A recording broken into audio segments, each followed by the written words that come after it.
Hello gamers from around the world. This is Boxenberger, the video game enthusiast from Germany, and I would like to welcome you to today's episode of The World of Gaming, your number one podcast where we cover everything that the world of gaming has to offer: news, games, technology, and everything that excites a gamer. And we do that each and every week, of course, with you guys, the outstanding community. And I already see a lot of familiar names in the chat. I want to say a big welcome to you guys, but of course, also a big welcome to everyone who listens after the fact on Spotify, Apple Podcasts, Google Podcasts, wherever you want.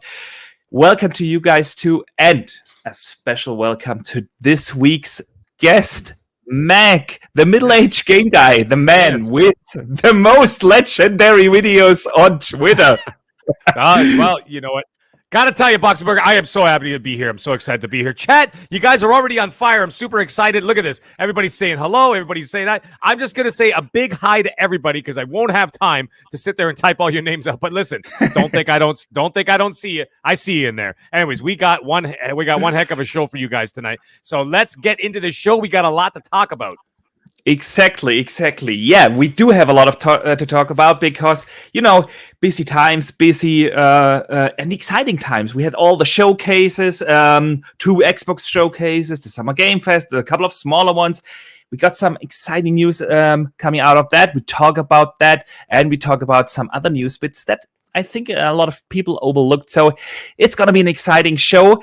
And you know what else is exciting, Mac? When you can customize your gaming experience, and you can do that with today's sponsor, and that's Play Vital. Guys, if you have watched the previous shows, you know Play Vital offers different ways to customize your gaming equipment. Like they have different skins for your controllers, for your consoles, for everything that you need to customize stuff. Like they have LED stripes that you can attach to the stand of your Xbox Series X or PlayStation. You can buy their rubber grips that you can attach to your controllers to get your customized grip. You can customize your thumbsticks and stuff like that. So do check them out under gamingcobra.com, and with the code Boxenberger you get 10% off, which is exciting, and they offer worldwide shipment. So head over there, or you click in the description of this show. There is a link that leads you right to their store, and you can check them out with 10% off. So thank you guys. Let's get this show on the road. And before we do it, I want to already say a big thank you to Drawn TJ, who sends in the first super chat of the day, even before the show started. Thank you so much, bud. He sends in $5 and says, I want more info on Hellblade, Contraband, Fable, and State of Decay 3.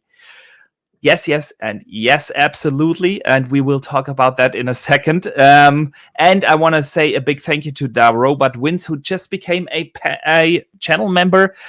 Thank you so much for the support. This will grant you early access to all my videos and custom-made badges and emojis and a couple of other super chats already come in. Guys, you are on fire today. Wandering Dutch is a 5-month channel member. Shout out to Dutch. Thank you so much for the support. He sent in just the custom-made World of Gaming emoji. Thank you so much. And Paul AFC sends in a chat. He is a 13-month member and the second longest channel member I have. He's got beaten like only 1 minute by Smitty Smith, who is the longest member so far, but they are only 1 minute apart, and that is awesome. Thank you, guys. He says, shout out to the legend, the Mac. This is going to be a super fun show with a lot of laughs. I will hope so. All right. I see you have your fan club with you, and yeah, I'm super flattered. Everybody showed up, and they're all saying nice things about me. There were a lot of people last night who weren't saying nice things about me when I was talking about the Xbox show, but we'll get into that. Oh, boy. We'll get into that. First, we talk about the games of the week.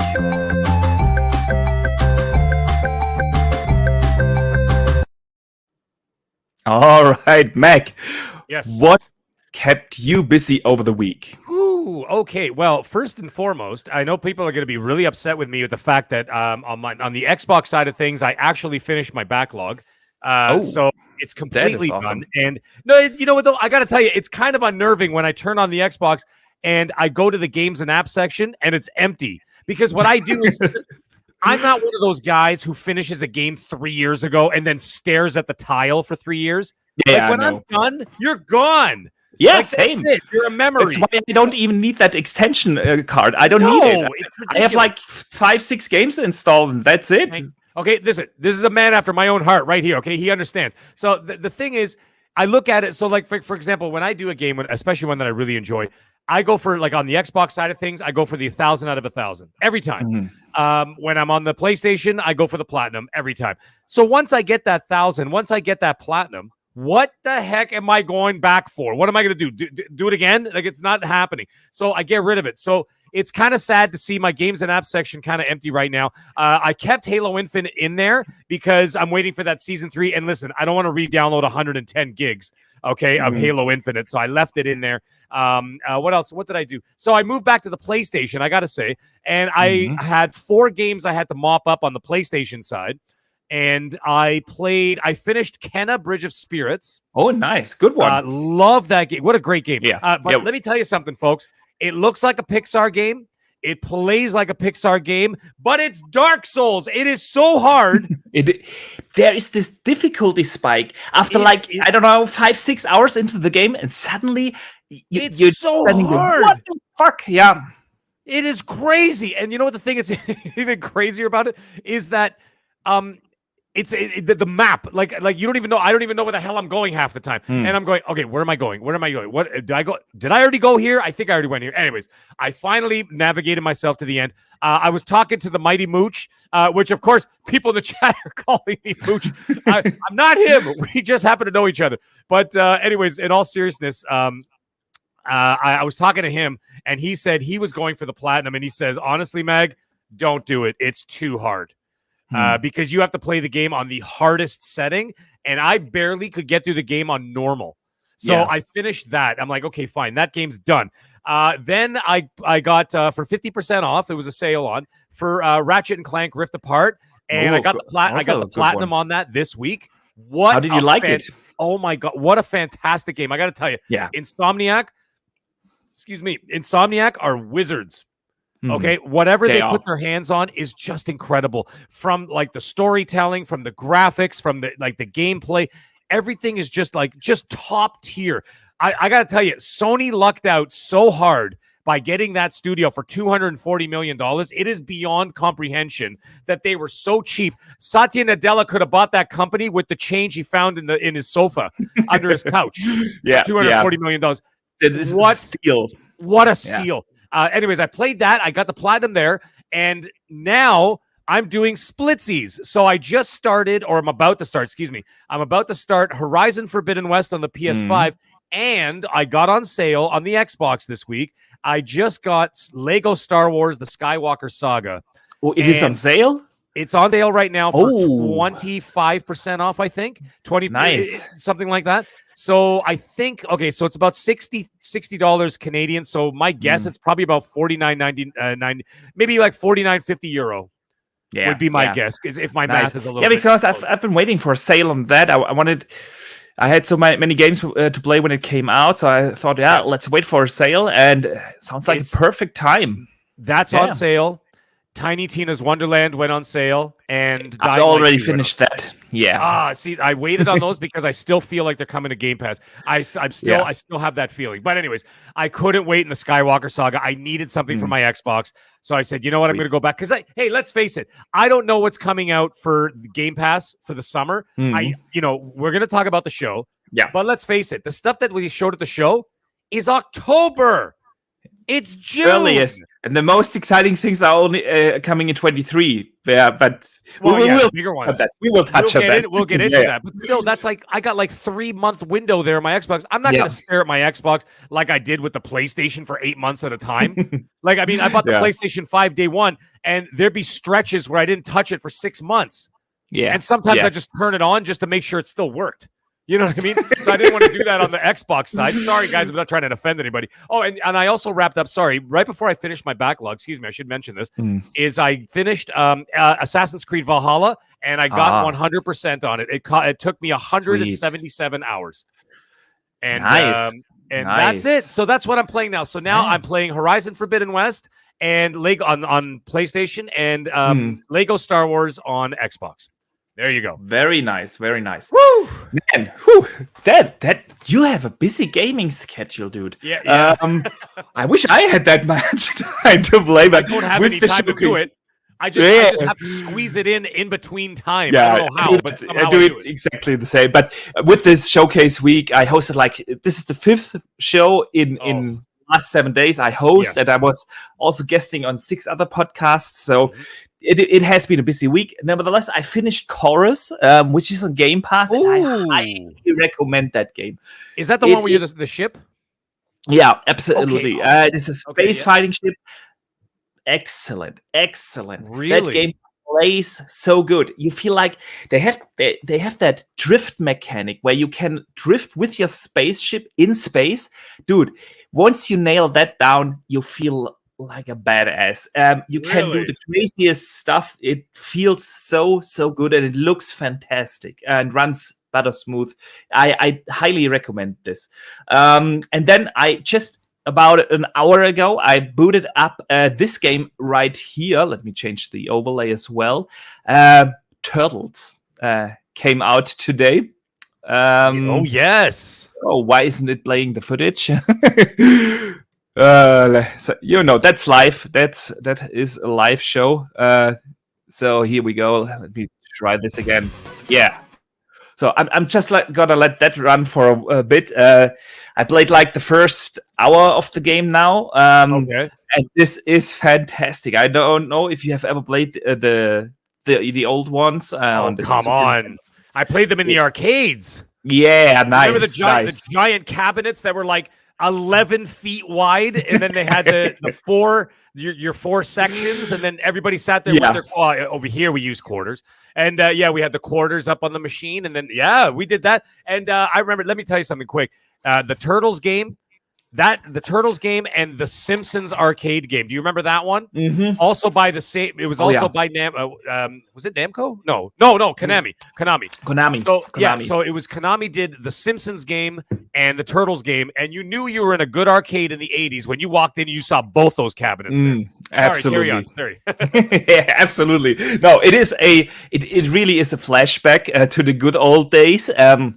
I love it. The music is just like you remember it. It feels very good, and I'm having a blast. I'm definitely gonna play this in co-op also with the community at Community Game Night. It's gonna be awesome. So those are the 2 games that mainly kept me busy. But now that you mentioned that Star Wars is on sale, I'm we'll look at it after the show, brother. Yeah, I will check that out because it looks fantastic. But it came out during such a busy week of the period of the year where I played still Elden Ring and Horizon Forbidden West and Dying Light 2 and all these games. And so, but that sounds awesome, man. Good stuff. So, I think people want us to talk about the showcase, and we will do that in just a second. I am pretty sure.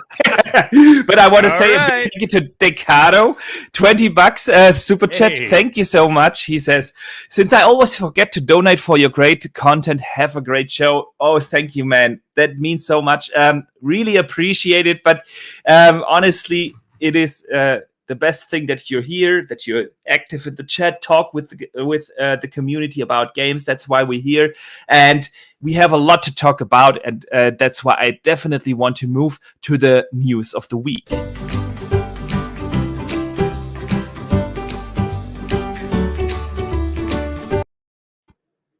All right. It's news time. We have a couple of news actually during this week that apparently no one talks about it. And we get to those in a second. But I first want to cover with you, of course, the showcase week. We had 3 shows that caught the attention for most. But there were also smaller shows like Tribeca. Day of the Devs was fantastic. I watched that. There were a couple. The Future Game Show happened. The PC Gaming Showcase. All these shows. So now that the week is over and we watched everything, I want to hear your thoughts. Were you happy with the week? And what were your highlights? Let's hear something. Okay. Like I said, some people. Let me get some of the other ones out of the way first. I'm going to go with the PlayStation State of Play from, what was it, like a week ago or whatever it was. I understand that was third party and VR. Okay. Yeah. I got to tell you, that show sold me. I mean, I'm hardcore anyway. I'm going to buy the PSVR 2 anyway. Of course. But just like me. Yeah. But if I were on the fence and I was watching that show, let me tell you that show sold me instantly on PSVR 2, where I said, you know what? I'm buying that day one, because you got to give it to Sony marketing. Their marketing is so damn good. They could sell ice to Eskimos. Let me tell you something. These guys are so good. They just make you want to buy anything you can get your hand, like anything they show you. They're like, you need this. Yeah. And then I'm here sitting there like a sucker going, yes, I do, Sony. Thank you very much. I'll pay whatever. And it's unbelievable. Look at what they're doing right now with that, with the Last of Us remake of a remaster of a remake of a remaster. Okay, coming out in September. People are going crazy for it. They've released the game 3 times already, but their marketing is so damn good that they got people saying, I need this. So anyways, the point is the show itself. What did they do? They stuck to the strong points. And this is something that's going to tie into the Xbox show a little bit later when I get into that. They stuck with the strong points. They went with Capcom. You know that people love Resident Evil. Resident Evil's hot right now. Resident Evil 2 was hot. Resident Evil 3 was hot. 7 was amazing. I think that Resident Evil 7 Biohazard. 8.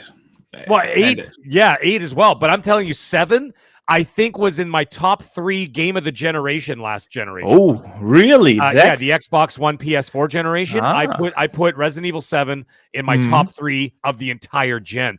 It was that good. Absolutely magnificent. And then, of course, I'll dovetail right into the Capcom thing afterwards. But anyways, they stuck to what was strong. Like I said, it doesn't matter that it's not on PlayStation. Those are going to Xbox. Yeah, they're going to PC. They're going everywhere. Well, except for the Switch. And, but doesn't matter. It was at a PlayStation. So what happens is the viewing audience immediately associates those products now with the PlayStation. That is what they do so damn well with their marketing. You remember last generation when they had Red Dead Redemption 2? Do you know how many people thought that was a Sony exclusive? Yeah. Because Destiny, of the way and they so on. They do it. They do it so well. Destiny? Yeah. You remember Destiny? Yeah. Everybody thought Destiny was I'm sitting there playing it on Xbox, and these guys are going, bro, how'd you do that? And I'm like, how did I do what? And they thought it was a PlayStation exclusive. And I'm like, no, man. I'm like, you guys got to look. It's just their marketing is really good. Anyways, the point is the State of Play was good because they made it seem like they owned the damn stuff. Now, the good thing is they stuck strong with the PSVR 2 as well. And man, I got to tell you what I saw, because I have 2 Oculus Quest. Well, what do they call Meta Quest now? I'm sorry. I'm never going to call it a Meta Quest. Okay? Whatever, Zuckerberg. It looks like a bloody alien. The Oculus. Yeah, it's the Oculus Quest for life, buddy. All right? So no matter what that bug-eyed weirdo calls it now, a Meta Quest, go ahead, baby, from Facebook, Zuckerberg, for calling you a bug-eyed weirdo. Anyways, he is a weirdo. The thing is, I have 2 Oculus Quests, okay? So the family, we're really into it. We really love the VR. My wife uses it for the exercise and stuff, like the aerobics exercise and everything. And we both play Resident Evil 4 on there. But then when I saw Resident Evil Village, I'm like, yo, this looks like what I just played on the Series X. Yeah, I'm in, baby. Like, I'm going to go back and play that. First of all, I'll never play Resident Evil 7 in VR because literally I'll die. I'll die from fright. But Resident Evil 8 wasn't as scary. There were scary moments, but it was more like atmospheric. It was more horror tense. It was more tense, but they didn't have these jump scares that often. Yeah. And those, I know what you think mean. that Resident Evil 7 would give me a heart attack. But Resident Evil 8, I think I can handle. And plus, let's face it, guys, if Lady Dimitrescu's coming at me, that's like VR porn to me. I'm in, baby. I love her. I'm wearing right now, I showed Boxenberger earlier. Yeah. That's my Lady Dimitrescu shirt I'm wearing right now. So anyways, I was sold on that. Now, I also heard that Half-Life Alyx will be available for the PSVR 2 as well. So sold. And then they showed, what was it, the Horizon Forbidden, whatever the heck it's called, the new Horizon game, Call of the Mountain. Yeah, Call of the Mountain. Yeah, looked fantastic. I am in day one. Did you see the traversal? Very much like Tomb Raider, Uncharted, absolutely. like the traversal on the cliffs and stuff. And the visual fidelity is just like in the main game. It looks fantastic. Yeah, that's what sold me. That's what sold me, brother. That's what sold me. And that's what I said. Like I said, they were a success because they sold a product to me that's not even available yet. Now, the funny thing is, shout out to my dear friend and guys in the chat. Okay. I saw what you said, Dustin. You almost made me trip up on my words. Boxenberg, you got to read what he said in the chat there. Dustin Lambert. That's a really funny comment. Anyways, the thing is, now I forgot what I was saying. This one here. You go. State of Play showed a bunch of third party, which was revealed as multiplayer within 5 minutes of the. Or no, not that one. I think it's the one down below. Mag taking his pants off. Mag is taking his pants off if he's playing. You know what? It might happen if my wife is working out of town. Anyways, shout out to Noof Nukem. Noof Nukem messaged me after the show and said, "Damn," and I'm like, "What?" And then he's like, I'm buying a PSVR 2 the minute that thing comes out. So, like, you know what I'm saying? Yeah, to me, that's a success. So, absolutely, it's a success that, okay, I understand those third-party games. I'm buying them on Xbox, okay? So, guys, don't get your panties in a knot in the chat, okay? I'm buying it on Xbox. But the PSVR 2, they sold me on that. So, anyways, that show was a success to me. The next show, Capcom, what a fantastic way to do it. I was Jez. Anybody knows who Jez is, of course, with Randall, Mr. Randall Thor's boyfriend over there. So Jez was saying, he's like, every other publisher, take notes because Capcom just showed you how to do a show.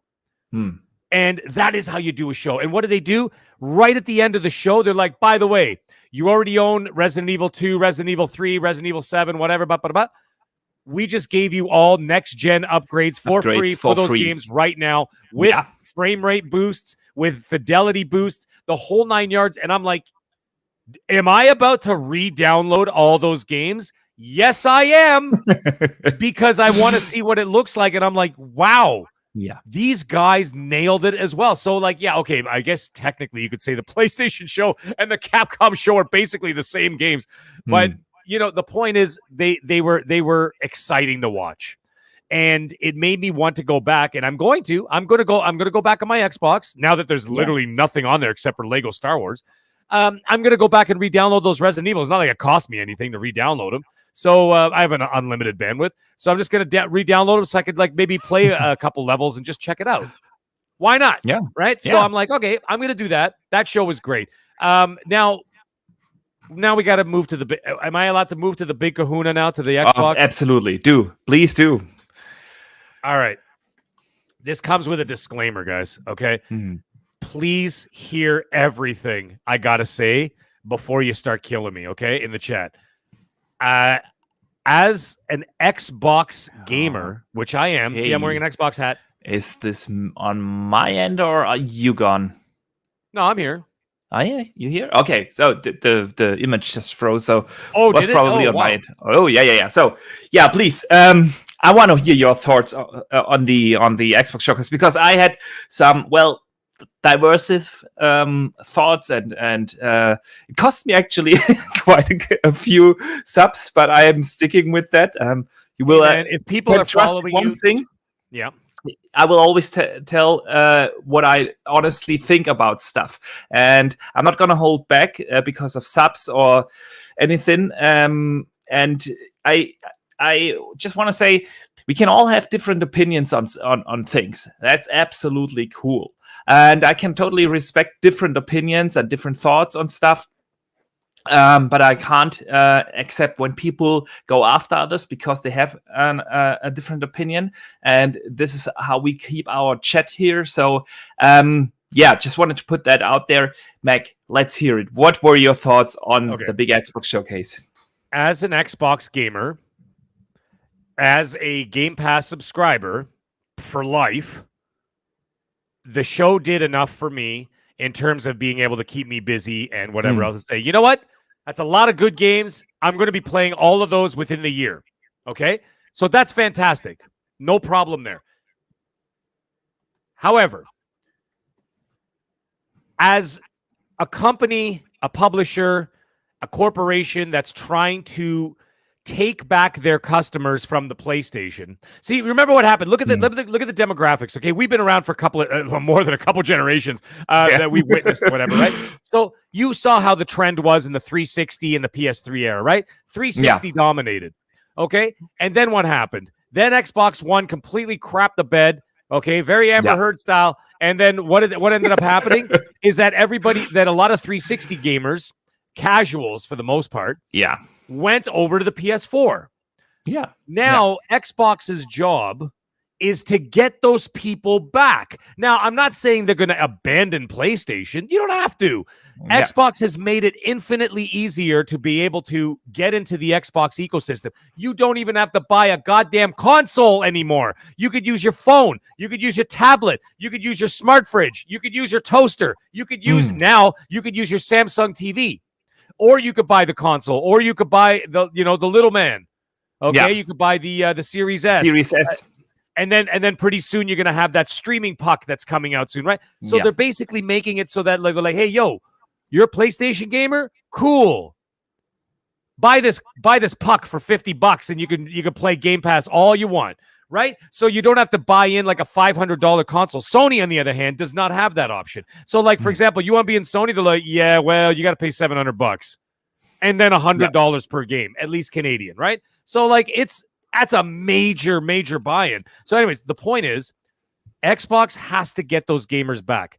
I personally felt that they didn't show the big pop culture style games or announcements that would garner the attention of the casual general audience. Yeah. Let me tell you something. I don't care what anybody says. Shizno Elite, I saw what you said. Here's the thing. Don't think I don't see anything. I'm an old man, but I can see. Tool Man, what's up, buddy? Anyways, the thing is that the casual gamer, they know Call of Duty, okay? Which, by the way, when Xbox gets it, boom, next year they're going to be flying. But I'm talking about right now. The casual gamer knows Call of Duty. They know Fortnite. They know Madden. They know FIFA. Okay, in Canada, they know NHL. In some parts of Europe, whatever, right? They know they know hockey, whatever. Okay, these kind of games. Yeah. They don't know what Plague Tale is. I look forward to Plague Tale because I'm a hardcore. I played the first one. Yeah. Absolutely adored that game. I thought it was a wonderful game. Fantastic game. Asobo did such an incredible job with that game. Yeah. And as soon as I saw the announcement, first of all, by the way, that game was shockingly violent. You know what it looked like to me? It looked like The Last of Us 2 in like France. Like the stabbing in the neck and everything. I was like, oh my God, this woman's a psycho now. And she's strangling the guy on the ground with the rope around his neck. I'm like, oh my God, this game, right? That sells me because I've already been there. I played the first one. You get Joe Sixpack off the street. He doesn't know what the hell Plague Tale is.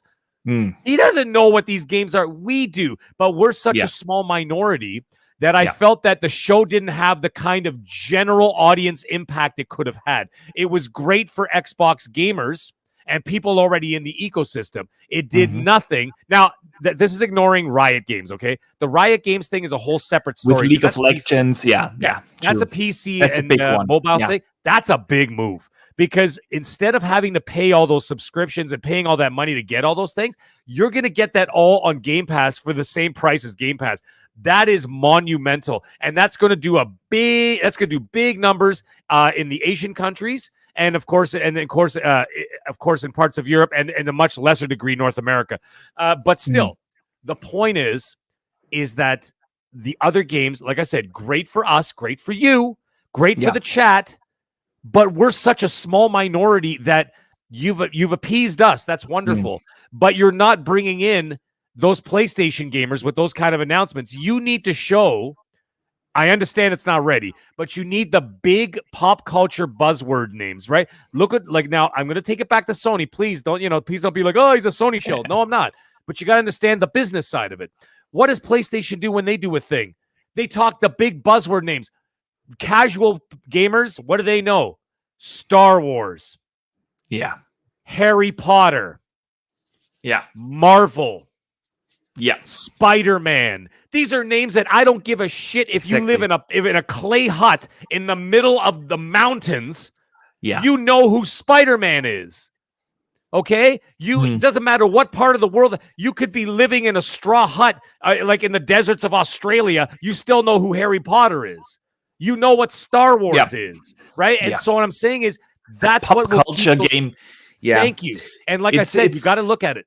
85%, brother. 85% of the purchasing audience in the gaming industry are casuals. Yes, absolutely. Only about 15%. Now, if you want me to prove it, look at what they just released on the Sony side, for example, for The Last of Us 2. Sold 10 million copies. There were 140 million consoles in the wild, not including PS5. So if you add PS5, you're talking about 155 million consoles, and they sold 10 million units. That's pathetic. Yeah. That means that 6%, if my math is somewhat correct, about 6% of the gamers bought the game of the generation. Right? Yeah. So you see what I'm getting at? The point is the numbers do not lie, folks. The thing is they don't know what Playtale. Now, that's enough of that. That's my criticism. The criticism is they didn't have enough, big enough, and like Boomstick and I were talking about, and Wandering Dutch. We got some major hate last night on the show, on the Primetime Gaming last night from it, right? And I'm like, hey man, I'm not gonna lie, this is the way I feel. If it's fine, you can have different opinions. There's no problem with that. Now here's the thing: there were no drop the mic moments to me. Yeah. And Boom said the same thing. He goes, there was none of those moments where they go and boom, and you go and you take your headphones, you throw your headphones, and you start high-fiving all your friends. That didn't happen. We're watching the show like this. Yeah, and it was over. We're like, all right, you know what I mean? So anyways, I know exactly what you mean. So those were my criticisms. Now the good things. Let me tell you something, guys. High on Life just became my most anticipated game of 2022. Do you know the one I'm talking about? Yeah, the one I know. From the creators of Rick with and the Morty. talking guns. Yes, with the talking guns and the stabby knife. That just became my most anticipated game of 2022 that I didn't even know I wanted. Yeah. I saw that game and I went, what in God's name is this? This is magnificent. So there was that game. And of course they didn't show at the show, but the two ones that I never even knew were going to be my games of the year, Callisto Protocol. Oh yeah. Okay. Callisto Protocol and High on Life. Now back to the Xbox show. And of course, Plague Tale Requiem, I am so looking forward to that game. Like I said, for me, very high up the list. Yeah. When I played the first one, because they put it in Game Pass, what was it? I think it was last year sometime. Yeah. And I started playing it, so I'm like, all right, let me check this out. So it starts off the way it starts off, with like the invasion in the castle and stuff, and you're sort of running around looking for your brother and this and that. No spoilers, relax, kids. So the thing is, I started playing. I'm like, okay, this is good. And then I went, all right. All of a sudden, by the next day, I finished the game. I couldn't put it down. You couldn't put it down. Yeah, so it is that good. Now, you know what's a real telltale sign that a game's good? When your only weapon is a slingshot and you still can't put the damn game down. If that was any other game where your only weapon was a slingshot, it would have lasted 10 minutes in my hand. It would have been like, you know what? The storytelling is so good in that game. Yeah, absolutely. Very, very good. And so and you know that they got more money for this game because Microsoft helped fund some of the game. Okay, so they got some major backing from Microsoft for this game. So I am 100% in on Plague Tale Requiem. That sold me. Okay. High on Life, big time excited for that game. And there was that other one. What was it called? Woe something. The China was it the by the makers of Ninja Gaiden? Yeah, Wo Long or Long. Yeah, yes, yeah. That game, I think that's early 2023. That looked great. And then there's that other one with the woman Viking. Damn it, I can't believe I forgot the name. Woman Viking. Someone in the chat help me out.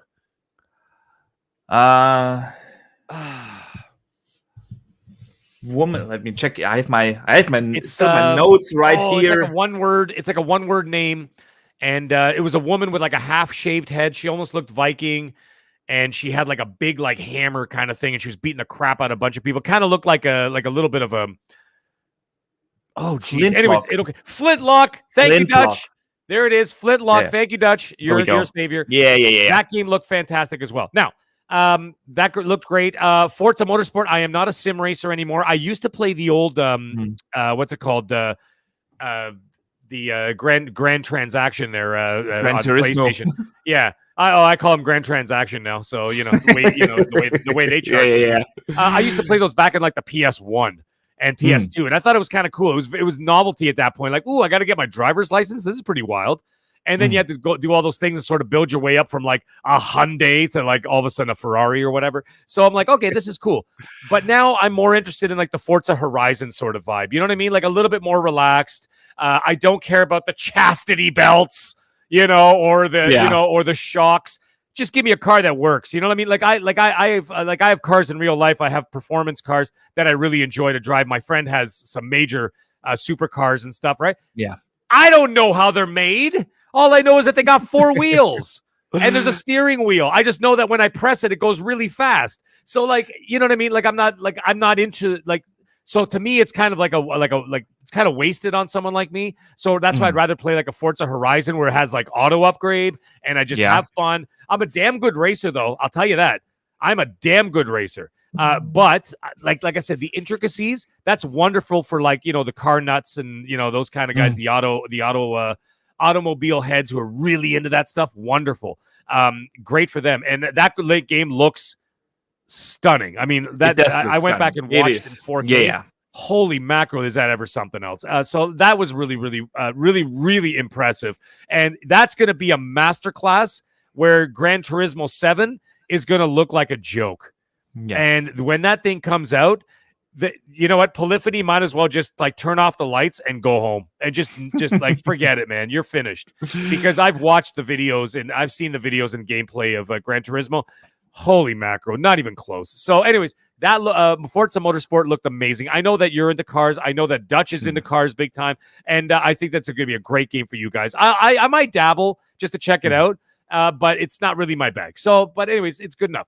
Starfield looks great. Now, it was also the stream. Okay, I'm watching a stream. I couldn't tell if it was the stream that was choppy or the game was choppy, whatever. Yeah. I'm not going to worry about it too much because it's still presumably anywhere between 10 and 11 months away.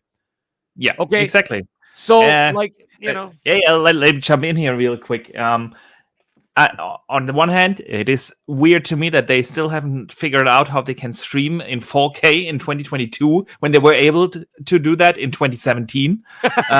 We're going backwards. That's why. Yeah, we're definitely going backwards. But that being said, about the entire frame rate discussion, that's what happens in the last year of the development. That's what calling or what polishing up a game means. Yes. Improving frame rates, adjusting everything. So I wouldn't worry about that. That's why the game was delayed. Yeah, that's but exactly. Please continue. Yeah. No, I was just gonna say. And so now the other thing is, I've had people hit me up on DMs and stuff on Twitter and whatever else, and they're like, "Well, Mag, aren't you excited for Starfield?" I'm like, "Yeah, but it's still 11 months away, guys. Like, I'm not gonna go nuts running around the house cheering." I mean, it's still 11 months away. Like, it's a long time. We got a lot of stuff to do between now and then. So I'm like, I'll get excited when it's a couple of weeks away. You know what I mean? Like, there's no point. I'm not a child. I'm not sitting there going, 200 sleeps till Christmas. You know what I mean? Yeah. Like, I got stuff to do between now and then. So I'll worry about Starfield the month it comes out, okay? And then I'll take a look at it again. I don't want to see any more fireside chats, with Howard there wearing his leather shoes and talking about this and that and whatever. I'm like, I don't care. Just show me the game. Really. I'm a little bit different there. I love hearing his takes on the game, and I love especially hearing these developer interviews where I get the backgrounds and get the ideas why they did certain things in their games, and that stuff gets me excited. And I definitely want to see more of the game because it looks fantastic. But I will give my spiel in a second. So yes, of course. Well, see, like I'm going to bring up Dutch again. Like Dutch puts out videos where he's where he goes into detail about the different factions in the game Mm. and the different mechanics and this and that and what you can do on this place and what you can do in that place. I've watched some of those videos. Very impressive. But like again, that's not what I'm interested in the final product, which is fine. And like I said, I don't really need to always know how the sausage is made. Right. I kind of like the idea of the mystique, like for me personally, because I have no dog in that race, like in terms of like development or anything like that. I do work for Ubisoft here and there, piecework for them, but it's not actually development. I do testing and then I do like I can't say everything that I do over there. But anyways, the point is that I kind of like for myself as just a customer. Okay. As a customer, I like to keep that sort of mystique of, wow. You know what I mean? Like I turn on the game and I go, holy mackerel, how did they do this? Mm-hmm. You know, and I'm like, wow, but I don't actually really want to know how they do it. I just kind of like the idea. It's like movie magic, right? You know, when you watch I'm exactly different. I'm totally different in that regard. I always want to know how stuff is made. And it's not just in video games. I do that all the time. I told that story a while ago, I think on this podcast, when we recently bought a new toaster, like one of these smart toasters with tons of sensors in there. And I wanted to know how this stuff works. And I unscrewed the thing. I wanted to see which sensors are they using, how does it work. And then my wife got really mad about me because I wasn't able to put it back together. But anyway, I'm always trying to figure out how stuff works. And but yeah, everyone is different in that regard. So I totally respect that. Please. Continue. So I was just saying, like for me, I kind of like to keep the mystique alive of like even like I was saying, like a movie. Like, you know, you get a shot of a movie or something and you're like, holy mackerel, how did they pull this off? This scene or this sequence, like an action sequence or this and that. But I don't want to watch like, you know, the Blu-ray extra section all the time where we're like, okay, well, we did this, that, and the other thing. And then we did this and then we did that. And I'm like, sometimes that's cool, but like sometimes I like to keep the mystery as to how they did it. So I like to be shocked that when I turn something on, I'm like, because it's so different from what I do as a career, right? So like the whole tech side, it's very different from what I do in my career. So to me, it's kind of like a treat that someone else has an expertise. Like it's the same with me. Like I do stuff that people can't even dream of. And then when they go, holy mackerel, how did you make that? And then I'm like, well, that's what I do. That's my profession, right? That's what I've been doing for almost 30 years or whatever, right? So, you know, when I'm doing like, when I do cooking or I do like a display or I do a show, I do TV shows, I do whatever, right? I've done all these things. And they always like, how the hell did you do that? And this and that. That's part of the mystery, right? So to me, I kind of like to keep that gaming side of it a little bit of a mystery. So I don't want to know everything. So I'm going to avoid all that stuff. I just want to see how the game plays, how it performs. I want to see where it goes. I think that it's a little preliminary for me to say anything about Starfield. I don't want to get crucified, but at the same time, there are points where I was talking about when I did a show with Noof Nukem and Titan Drago and Wise Old Gamer the other night. We were talking about it and we're saying, you know, does it almost seem like it comes across that they had too many ideas? And all of a sudden there's like parts that are like, oh, well, you can now hire a staff to like watch your base. You could do this. You can like, you know, garden tools. You can mine for rocks and minerals. And I'm like, I don't want to mine for rocks and minerals. I'll go play No Man's Sky if I want to do that. But I don't want to play No Man's Sky. I don't like that game. But the thing that's the thing about a Bethesda game. You don't have to do that stuff. Exactly. So Bethesda game, all that stuff is optional. Yeah. Yes. So I like that. My only thing is make sure it doesn't get in the way of the narrative. That's all I'm trying to say. Now, I'm not an only narrative guy. Don't get me wrong. Okay. I'm not that too, because gamers would know if you want 1,000 out of a game, you ain't just doing the story. Right? You know that. For me to get 100% on Assassin's Creed Valhalla, it took me 177 hours, okay? That means a lot of exploring, a lot of puzzle solving, a lot of side quests, a lot of this, a lot of that, and I love that. It's a lot of hunting like rare animals and this and that. I like doing that stuff too. But as long as it's not like one of those like, you know, those strategy kind of vibe, you know, like where you have to hire the staff and like, oh, Bob's hungry. And you're like, ugh, now I got to go out and get this guy food. You know what I mean? And then like you have to bring food to them or something. I don't want to manage them. Like, I don't mind hiring people to do whatever to watch my like space station, but I don't want to start managing them. Like, what the hell is that zombie game they got on Xbox? State of Decay. Yeah, State of Decay. No, yeah. thanks. No, thanks. I wasn't I a want to big go out fan there of the base building in Fallout 4, honestly. So it's probably something I'm not gonna do too much in Starfield, but I'm gonna play that more like I played Skyrim. Exactly. Yeah. But I that's the beauty about these Bethesda games. Yeah, it is all about your choice. I know people that played 1,000 hours of Skyrim and never finished the actual main story, and then there are others that played the main story and nothing else and finished the game after 30 hours and had a blast with it. And that's really the awesome thing about these big Bethesda RPGs. Yeah. I mean, like if it's just an option, that's fine. Siki, I saw what you said. Don't be a smartass. By the way, I do that all the time. I like people sneaking little comments in the chat, and I'm like, "Oh, I saw what you said." Oh, by the way, Wandering Dutch, he said something interesting. He goes, "I still don't know. It still has me baffled. The projection of the castle at Disney World still doesn't know, and there's no projectors." And I'm like, "Isn't that the beauty? Sometimes isn't the beauty of not knowing how these guys do things? It's kind of cool. You're just like, whoa, so that you still have that childlike wonder." Right. That's kind of like how I feel sometimes about that stuff. Anyways, back to Starfield quickly. I like I said, as long as it's an option, that's great because there's a little bit of everything for each kind of gamer, right? And I enjoy my side quests. I love the main quests. I love hunting around for like collectibles. That's a big thing for me. Again, if you want to get a platinum or 1,000 out of 1,000, you got to get all the collectibles. So I enjoy doing that stuff too.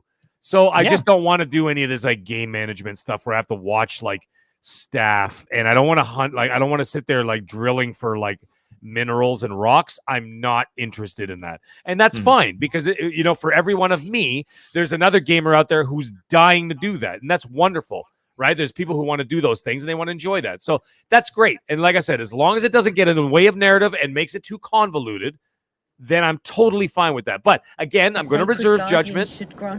Because sorry, I had to change briefly the gameplay. I ran out of and this is chorus, right? Yeah, that's chorus now. I ran out of Turtles footage. I only played like 45 minutes of the game or so far. So yeah, that's chorus.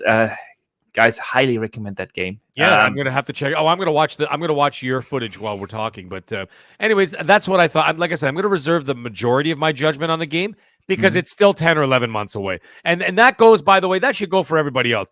Anybody else, you can't be like, oh, it's going to be the game of the generation. We don't know that yet. And we also don't know if it's going to be good or if it's going to be bad. It could be either or. It could be magnificent. It could not. It could be mediocre. We don't know.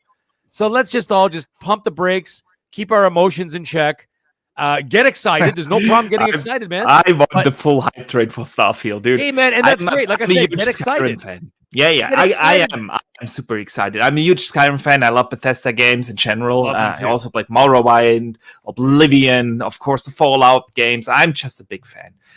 Big fan. But anyways, I'm done. That was it. But my only last thing I was going to say is sure. And then the show ended. And I was like, okay, that's where nothing else. Like, I mean, like what the thing is, like I was saying, this goes back to what I was saying at the beginning, the pizzazz part of it, like the showmanship of it. Where the hell was where were those big, like, you remember the E3 when Phil Spencer came out and he goes, we got Ninja Theory, we got Playground Games, he announced those 5 studios. That was a mic drop. Those are the you remember the Keeleys a couple of years ago when he announced the Series X. Okay. Yeah. Those are the moments that I go back on YouTube and watch reaction videos because it's so monumental, right? You're just like, oh my God. But then this one, there was nothing. So, I mean, like, I'm not saying that there was nothing at the show, guys. Like I said, don't misinterpret what I'm saying. But what I'm saying is there were no moments in there where you threw your headphones off screaming and then all of a sudden you became a clip in a reaction video, right? There was nothing like that. You're just watching the video. And you're just like, all right. And it was great. Like I said, it was a great show, but like it didn't have any of those big news bulletin kind of moments. Like Starfield was trending and everything great, but there were no shocks. Where was Ubisoft Plus? Where was the Sega, the Sega talk? Yeah, sure, they can talk about this later in the year. And so on, where there was the Sega thing, the Ubisoft Plus thing. I understand they obviously can't talk about Activision. There's no chance of that. Yeah. But anyway, the thing is, though, people say, Although Blizzard had a big presence here, with Overwatch 2 and Diablo 4. They did. Shit, I forgot about that. Diablo 4, that looked fantastic. I can't wait to play that. And I have a feeling the deal will be done before, and that game will be in Game Pass day one. But that's a whole other thing. That's a huge win for Xbox. But the other thing is that it's just the show's done, and you're like, okay, all right. And then that's it. What do you mean that? And then people are like, well, there's more shows later on in the year. I'm like, yeah, but guys, the eyes were on today. Yeah. They're not on the supplemental show on Tuesday. Nobody watched that. I don't want to hear that wait for the next show narrative. No, and the show numbers on Tuesday were like 1/4 of the show of the viewers on Sunday. Right? Yeah. So don't give me that it's coming in another show. Nobody's watching that other show. That's like, for like the Americans with Super Bowl, that's like putting all the best commercials during Super Bowl the next day. Yeah. Like nobody's watching the next day. They're watching on Sunday. They're watching the big game. Like that's when you do the big stuff. Don't wait to do a thing. I understand you want to spread news out over the year, but come on, guys. If this is your big shot, this is how you have to do it. It almost feels like sometimes, like I said, they play a little bit too safe. But anyways, besides that, I'm happy as an Xbox gamer. I'm going to get a lot to play this year. From now until the fall is going to be a little light, but that's fine. I got lots of other stuff to deal with, so it's wonderful. A little light. Yeah, I like that phrasing. See, for me, the thing about this show, and I've probably a few have heard already my take, but the thing for me is, before the show, I said I want Xbox to do three things during that show. Okay, so I want them to show gameplay. I want them to show me a backup plan after the delay of Starfield and Redfall. What are we gonna play in 2022? And I said I want to see some updates or surprises of the 20 announced Xbox first-party games that they announced years ago. And so when I look at these three things that I expected from the showcase, they delivered only on one thing. And they did that really well with showing gameplay. I love that. I love that they showed gameplay for Redfall, Diablo 4, Forza, Starfield. The way how they presented the games was fantastic and very atypical for Microsoft. Usually they don't do that.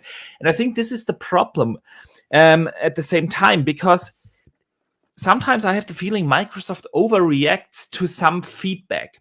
When it's great that they listen, but they need to also think about who are they listening to. It's this very vocal fan base out there on Twitter. Is that really the best audience to always listen to every feedback you need? And so when they went like, the feedback was we show too much CGI, then it's not that you don't need to show the CGI, but show some gameplay, make a mix out of it. And now they limited themselves with this. We are only going to show the next 12-month thing because that's the games where we can show gameplay with. And they limited themselves. And they limited themselves in a year where they literally have 0 games. I'm not counting Pentiment here. And 2022. Don't start with me with Pentiment. Yeah, and so I've seen your reaction. Hilarious.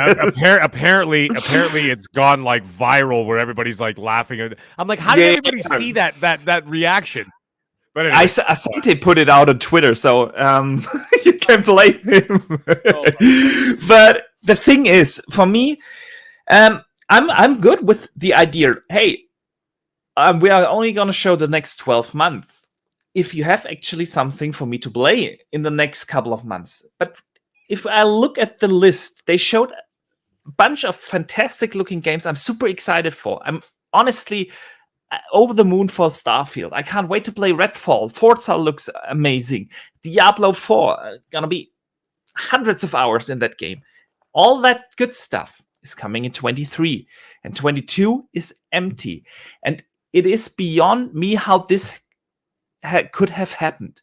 I think in we all agree that so far we all consider probably 2017 the low point for Xbox, right? Where they only had Forza and Super Lucky's Tale. But on the other hand, they had also the launch of the Xbox One X that year. So there was excitement around Xbox because of that. That was a fantastic console and a great upgrade. And then in 2018 and 19, they bought all these studios, and they have 23 studios now. And in 2022, we have the worst year of Xbox so far in terms of first-party output. Yeah. And it's beyond me how this could have happened. I know pandemic and everything, but still, we don't have any first-party games this year. Okay, but then what's the backup plan? The backup plan so far, the games that they've shown, there's only a handful of games that I'm looking forward to play this year that they have shown. It is like, I'm super looking forward to A Plague's Tale. High on Life looks awesome. Then they have Dark Tide coming, which wasn't even at the show. And I'm blanking on one. Turtles just came out. So, and that's about it for me this year. Yeah. Will I be playing Deathproof? Pardon me, which one? Maybe Deathproof. Deathproof, maybe. Are they allowed? Yeah. They're not even allowed to talk about it still because it's still under a year exclusivity. So, but they might be able to talk about it in September. I don't think so. Honestly, it's going to be the same shit like we have with Final Fantasy VII Remake. Sony has these weird exclusive deals, and everyone always assumes it's only for 1 year, but we never heard that officially confirmed. It's not coming this year. I don't think Deathloop is going to come this year. But so far, I have to go with what they announced during this show and what they have announced so far. And like I said, I'm even including now games that they didn't talk about, like Dark Tide. Yeah, that was at the Keeleys. But anyways, those are the games I'm looking forward to play this year. Is there a ton of awesome stuff coming in 23? Yes, absolutely. And I can't wait. But this year, it's honestly light. And even Game Pass is light because there's only like 4 or 5 games that for me are interesting in this year.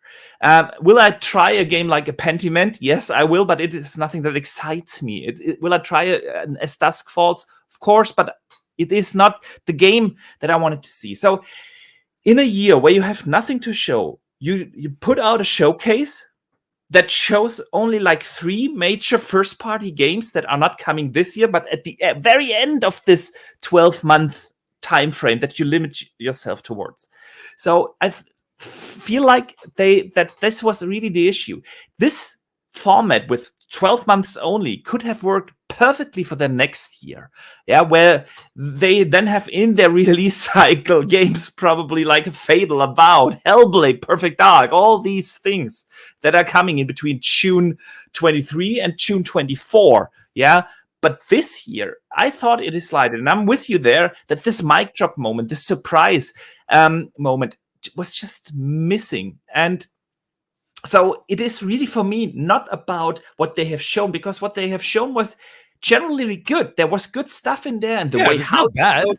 No, Redfall looks great. I'm gonna have a lot of fun with that. Starfield,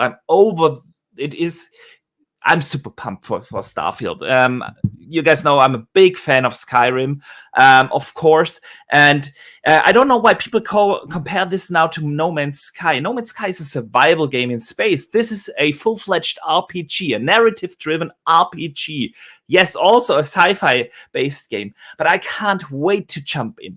I will be playing all these side quests. I know it. I would just will. I gonna explore so many planets, see what is out there. I will spend dozens of hours recreating the Normandy in the ship creator. I will absolutely enjoy this game. Can't wait for it. And I'm glad that they delayed it, because I want this game to be at the best possible state when it comes out. But yeah, for this year, it's a little light, and well, it's empty. Let's bring it to the point. And then if I look at 23, of course, the question comes up, what is in the second half of 23? And when we look at portfolio in general, we have 23 Xbox studios, and then we have Turn 10 showing up, and then we have Arcane showing up, and then we have, of course, the Bethesda Game Studios showing up. What are the other 20 studios working on? Okay, Mojang was also there with Minecraft Legends. Oh, I forgot about that. Yeah. The 19 other studios, what are they working on? They could have easily cut out a Fallout 76, Elder Scrolls Online, the even Sea of Thieves, and these kind of things. I don't want to see that in a showcase. The announcement of a DLC for a game that already has 12 DLCs. I don't need the 13th DLC in there. I want to see, instead of that, give me a CGI trailer for the next Compulsion game or the next In Exile game or something like that. And after that, you show me gameplay for Diablo, and then you show me gameplay for Starfield. That would have been the perfect mix. And then you end this show with the one more thing moment. You come out, bam, there it is, Wolfenstein 3, something like that. Yeah, and I thought this was the missed opportunity. It is, people misquote me there. It is not that they have not shown anything exciting, but the exciting stuff is coming in 23. Nothing in this year, or almost nothing. And that was my issue with that show. I want to say one thing though: the extended showcase was really, really good. I thought they did a very good job in showing especially some of these indie games a little bit better. High on Life didn't sell me really in the main show. I'm really excited for it now after they have shown it in the extended showcase. It showed a lot better there. And what they did at the end with GSC Game World, I think this was the most powerful and moving thing I have seen, I think, ever in a showcase. I want to applaud Microsoft for doing that. And come on, the game itself looks absolutely fantastic. Can't wait to play that in 23. So yeah, overall, it's not that it was a bad show. I just thought there were stuff missing, and my biggest problem is with their 22.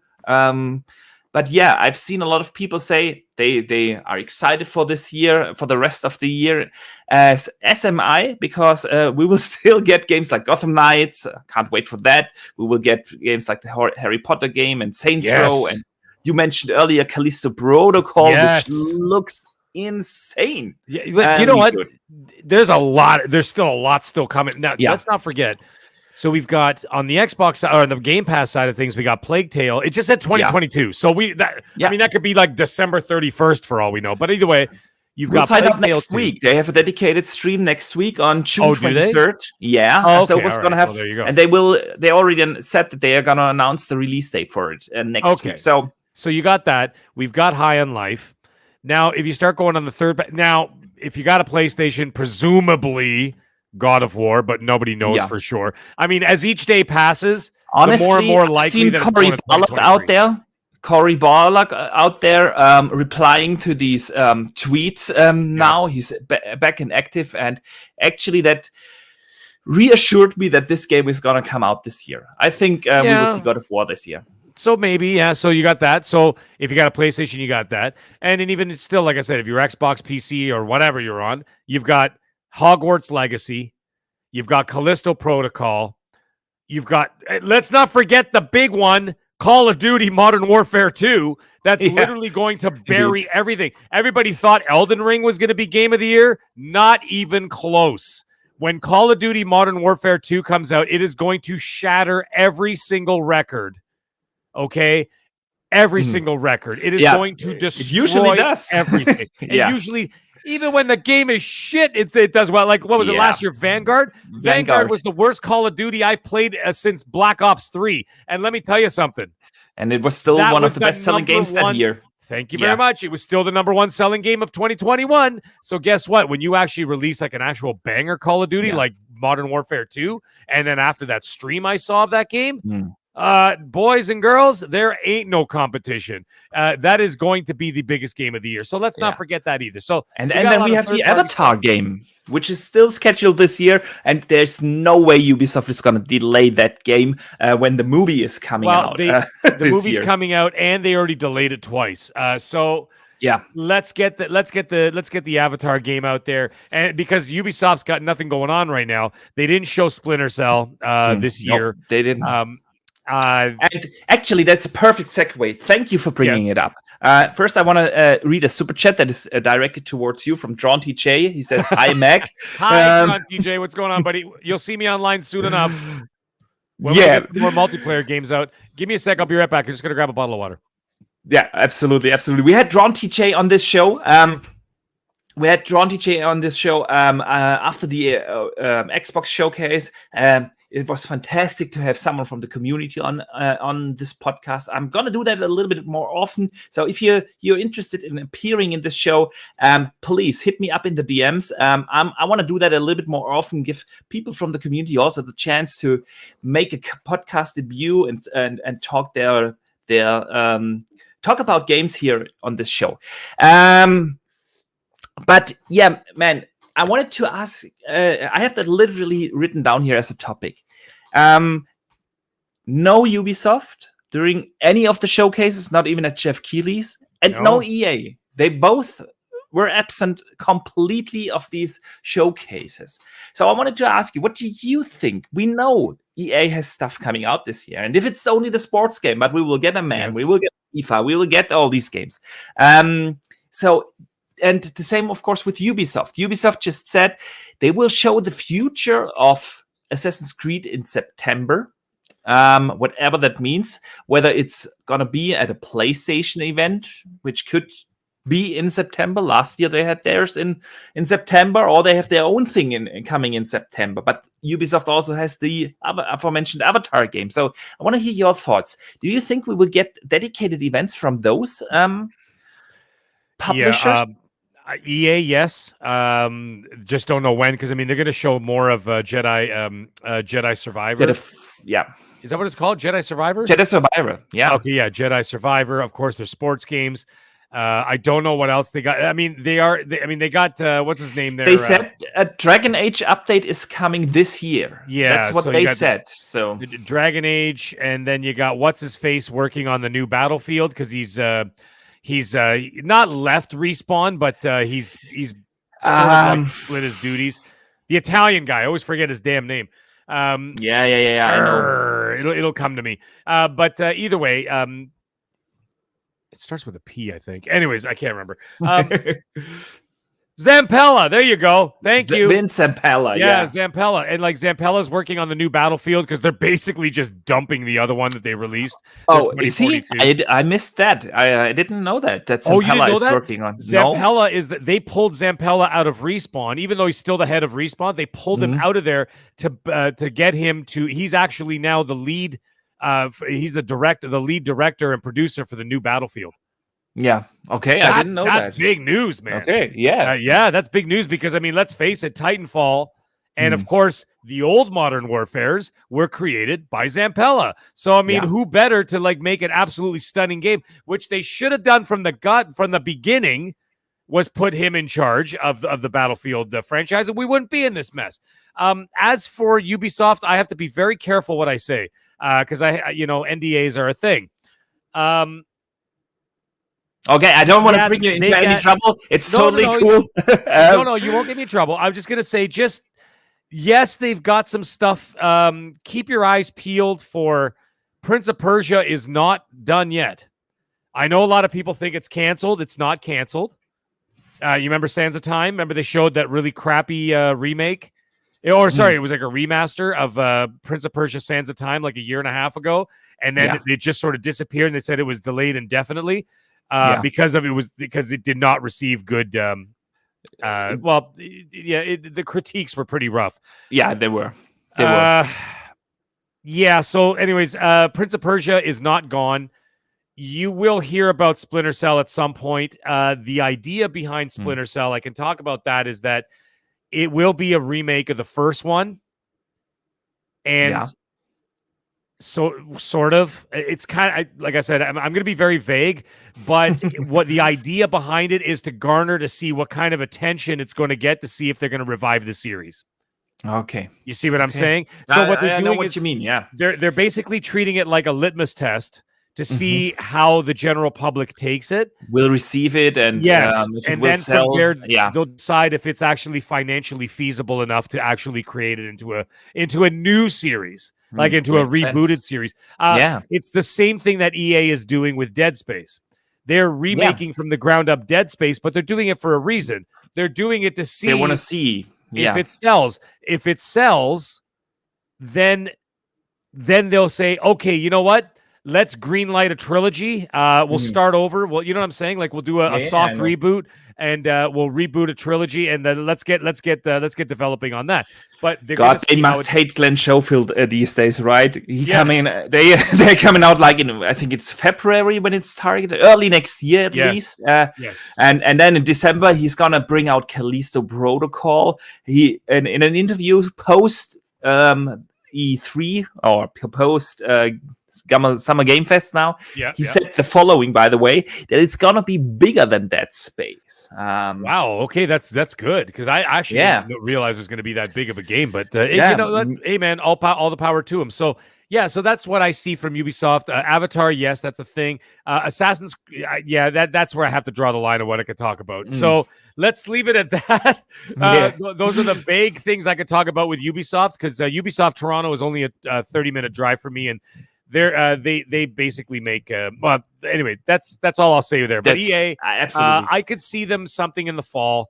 I'm actually really surprised they didn't do anything this summer, sort of, with the thing. And me too. I mean, they said that they're not gonna be included in the Summer Game Fest, so I knew that they don't have their own showcase in this week. I was really surprised that no one had a trailer for at least a FIFA or Madden or something like that. Well, you know what though? Those games do sell themselves, though, if you think about it. Like, I mean, not that I'm looking forward to see that, because we all know how they are gonna look and play like. But it's the biggest games it's one of the biggest games. These sports games, they always sell fantastic.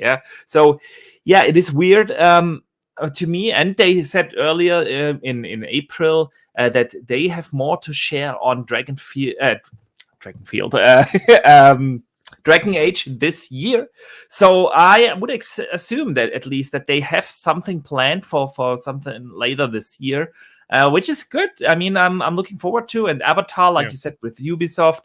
Now this is just, of course, me speculating, but they also have Skull and Bones in the making. There's other stuff coming from Ubisoft. So yes, they do. They wanted to give an update on the future of Assassin's Creed. So let's hope that we will get a dedicated show there. Because I think, especially with Ubisoft, they have a lot of cool stuff in the making, and they have announced like years ago. There's, like I said, Skull and Bones, but there's also Beyond Good and Evil 2, games like that. Of course, the Splinter Cell remake. All that good stuff. So would be cool. I want to read a briefly a super chat from Tron TJ, who sends in $20. Thank you so much, buddy. He says, "Everyone, please hit the like button. By the way, I would appreciate that, guys. It doesn't cost you anything, but it helps these little shows out. If you just hit that like button, let YouTube know you're enjoying the show. Helps a lot. Thank you, guys." He continues, "By the way, do you think Microsoft Xbox has a problem announcing games and not showing it the following year, even with 4 to 5 years in development? That's what makes me annoyed." I made a video recently. I don't know, Mac, if you have seen it, like 3 weeks ago or so, where I just researched all the Xbox game studios and games that they have announced and how long these games have been in development. And Tronty J has a point. Many of these games are 4+ years in development. Like a Perfect Dark, 4 years in development now. Fable, 5 years in development. We do have to. We do have to also we have to take into account, though, there is a lost period of like some time absolutely. You know, where like they were shut down, period, where like nobody worked. So that was like that first six months to a year, and then they started remote working. You know, so like a lot of people were just like, listen, let's just find out what the hell's going on with this virus, and then we'll start doing work from home. Absolutely. There was a break, but still, overall, a lot of these games are for a long time in development, and I think what Xbox is afraid of is another crack moment honestly. I have that feeling that this hurt them a lot. They don't want to have this meme going around of Xbox not having quality games, because I think this is what they are aiming for. They want to change the narrative, not that Xbox has no games, that Xbox has no quality games. I think this is very important for them. And that's why they are probably so scared with showing games earlier in development.